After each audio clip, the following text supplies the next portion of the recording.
So picture this, it's July 1st, 2020, and the Palestinian people, already occupied and denied their basic human rights for more than 70 years, are set to lose more land and rights, as Israel plans to announce its annexation of the Jordan Valley and the northern part of the Dead Sea. A map that resembles Swiss cheese is set to be carved up again, stoking the ire of the international community that's witnessing yet another Israeli violation of international law. Annexation is a term used when a state forcibly acquires another state's territory, a move that Israel has made in the past. In 1980, Israel officially annexed East Jerusalem. In 1981, Israel also unilaterally incorporated the Syrian Golan Heights within its territory, not to mention its territorial acquisition in 1948 and 1967, along with its settlement program. Now, of course, any annexation and territorial conquest is deemed illegal by international law, but that has never stopped Israel from expanding its settler colonial project. Since 1967, Israel has conducted the longest occupation in modern history, impacting the lives of more than 2 million Palestinians in Gaza and another 3 million Palestinians in the West Bank and East Jerusalem. The West Bank is this bean-shaped territory located to the east, lying west of the Jordan River. The area is split into 11 governments.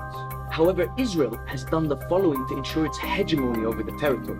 600,000 to 750,000 Israeli settlers living in at least 250 settlements in the occupied West Bank and East Jerusalem. Israeli settlements are internationally illegal and in direct violation of the Fourth Geneva Convention, which prohibits any occupying power from transferring its population to the area it occupies. The population of illegal settlers in the West Bank is also increasing at a higher rate than in Israel, meaning that 10% of Israel's population of 6.8 million people now lives in occupied Palestinian territories. Israel has also built a 700-kilometer wall up to 8 meters high around the West Bank. Israel says it's for security. Problem is, 85% of the wall actually lies within the West Bank and not along the 1967 internationally recognized boundary, also known as the 1949 Green Line. Israel has also constructed 700 road obstacles and 140 checkpoints around the West Bank, severely restricting the movement of tens of thousands of Palestinians. The Jordan Valley is a 105-kilometer fertile strip of land, making up 30% of the West Bank and half of its agricultural wealth. Home to the Dead Sea, it also happens to be the lowest area on Earth, 70 meters below sea level. 65,000 Palestinians live there, with 11,000 illegal Israeli settlers also in the region. So what are the consequences of Netanyahu's plan to annex the Jordan Valley? Well, strategically, he would be, first of all, encircling the Palestinians, putting any dreams of statehood to bed. Secondly, he would be cutting off Palestinians from access to the Jordan River.